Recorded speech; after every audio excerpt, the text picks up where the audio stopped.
Okay, सो एक introductory है, एक एक्सपेरिमेंट के लिए जो क्लास 12 के बोर्ड के प्रैक्टिकल्स होते हैं, ठीक है।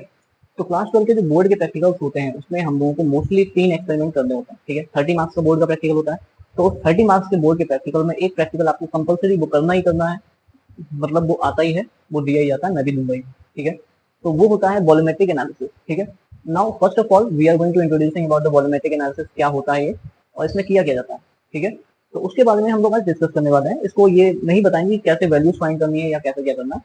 What is the volumetric analysis? First of all, volumetric analysis is actually a method which is used to calculate the strength and molarity of any given unknown compound, ठीक है। हमारे पास क्या होता है कि एक मेथड होता है वॉल्यूमेट्रिक एनालिसिस, जिसको हम लोग क्या बोलते हैं, टाइट्रेशन एक्सपेरिमेंट बोलते हैं, ठीक है। तो टाइट्रेशन एक्सपेरिमेंट में क्या होता है, कुछ एपरेटस की जरूरत पड़ती है। इन एपरेटस को मैं आपको दिखाता हूँ। तो हमारे पास में क्या है कि ये एक लंबी सी ट्यूब है, ठीक है। इसको हम लोग ब्यूरेट बोलते हैं, ठीक है। इसको ब्यूरेट बोलते हैं and this one is actually the burette stand, okay. तो ब्यूरेट एंड ब्यूरेट स्टैंड का यूज होता है इसमें, और इसमें क्या होता है कि हम सॉल्यूशन को फिल करते हैं, ठीक है। हम इसमें उस सॉल्यूशन को फिल करते हैं जिसकी मोलारिटी हमको फाइंड आउट करनी होगी, ठीक है।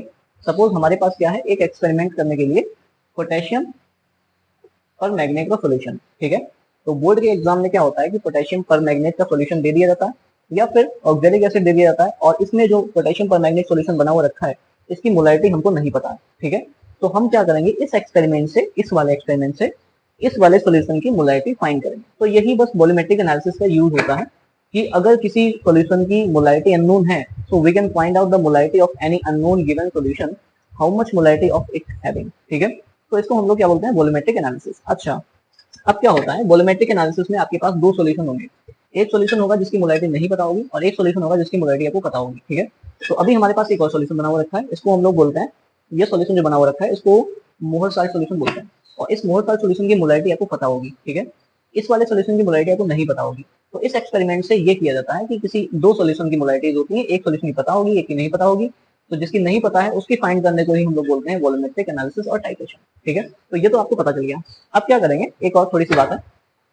अब इस वाली ट्यूब में हमको इस सॉल्यूशन की मोलारिटी, जिस सॉल्यूशन की मोलारिटी फाइंड आउट करनी होती है, हमें उस सॉल्यूशन को इस वॉल्यूमेट्रिक ट्यूब में, यानी जो ब्यूरेट ट्यूब है, इसमें फिल कर लेना होता है, ठीक है। तो इस ट्यूब में हम लोग उस सॉल्यूशन को फिल करते हैं जिसकी मोलारिटी पता करनी होती है, ठीक है। एक पॉइंट हो गया, यानी इसमें हम क्या फिल करेंगे, केमनोफोर सॉल्यूशन फिल करेंगे, ठीक है।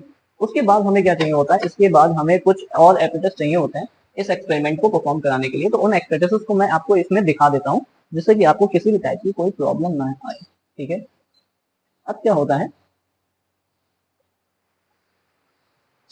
जिस सॉल्यूशन की मोलारिटी पता होती है उस सॉल्यूशन को आप किसी एक एपरेटस में बनाते हैं, इसको हम लोग बोलते हैं वॉल्यूमेट्रिक फ्लास्क, ठीक है। ये जो हमारे पास वॉल्यूमेट्रिक फ्लास्क है इसमें मार्क लगा होता है, और ये जो वॉल्यूमेट्रिक फ्लास्क है ये है आपका 250 ml, ठीक है। तो ये 250 ml का वॉल्यूमेट्रिक फ्लास्क है, इसमें हम 250 ml का किसी भी नॉन सॉल्यूशन की मोलारिटी, मतलब नॉन मोलारिटी का सॉल्यूशन बना सकते हैं, ठीक है। और उसको बना करके हम इस एक्सपेरिमेंट में यूज कर सकते हैं, ठीक है। जैसे इन सभी सॉल्यूशन की मोलारिटी पता है तो वो सब ऐसे एपरेटस में बनाए जाते हैं, उसके बाद इसमें ट्रांसफर कर लेते हैं, ठीक है।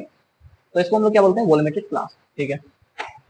तो उसके बाद आपको एक चाहिए होता है इस टाइप का, जिसकी गर्दन थोड़ी लंबी होती है, इस एपरेटस को बोलते हैं टाइट्रेशन फ्लास्क, ठीक है, या फिर कॉनिकल फ्लास्क भी बोलते हैं। टाइट्रेशन फ्लास्क का क्या रोल होता है, अब हमें क्या करना होता है कि जिस सॉल्यूशन की मोलारिटी नहीं पता होती उसको ब्यूरेट में करते हैं, और जिस सॉल्यूशन की हेल्प से हम मोलारिटी निकालते हैं उसका एक फिक्स्ड अमाउंट ऑफ वॉल्यूम हम इस वाले टाइट्रेशन फ्लास्क में ट्रांसफर करते हैं, और फिर क्या करते हैं कि इस वाले सॉल्यूशन को हम इसमें ट्रांसफर करते हैं और यहाँ से रीडिंग कैलकुलेट करते हैं। तो इसी प्रोसेस को हम लोग बोलते हैं टाइट्रेशन एक्सपेरिमेंट और वॉल्यूमेट्रिक एनालिसिस। तो आई होप आपको मैंने जो टाइट्रेशन एक्सपेरिमेंट है वो क्यों किया जाता है, किस लिए किया जाता है, कौन कौन से एपरेटस यूज करने पड़ते हैं, ये सारी चीजें आपको एक छोटे से लेक्चर में बता दिया। लेकिन आपको ये एक्सपेरिमेंट करके नहीं बताया है। लेकिन हम लोग क्या करेंगे, एक्चुअली मैं क्या करूंगा कि आपको इस पे फुल वीडियो अवेलेबल कराऊंगा। चैनल पे हर एक टाइप के जो एक्सपेरिमेंट के लेक्चर्स होंगे वो भी अवेलेबल कराए जाएंगे। जैसे कि बोर्ड प्रैक्टिकल में अगर आप बाई चांस कुछ भूल जाते हैं बिफोर दी प्रैक्टिकल एग्जामिनेशन, तो आप यहाँ पे आकर के चेक कर सकते हैं कि क्या होगा, एक्चुअली क्या करना चाहिए। तो that is a good thing and we request to all of you, अगर आप पहली बार इस पे आए हुए हैं टपक गए कहीं पे आकर के, तो आप इस चैनल के कंटेंट को देखिए। अगर कंटेंट अच्छा लगता है, अगर आपको कंटेंट अच्छा लगे तो हम लोग को सपोर्ट कर सकते हैं, हमारे साथ जुड़ सकते हैं, दोस्तों के साथ शेयर कर सकते हैं, ठीक है। And thank you so much for watching, और हमारे साथ बने रहे। जिन लोगों ने सपोर्ट किया है उन लोगों को बहुत बड़ा थैंक यू सो मच। आगे इसी तरीके के वीडियोस आपको मिलते रहेंगे।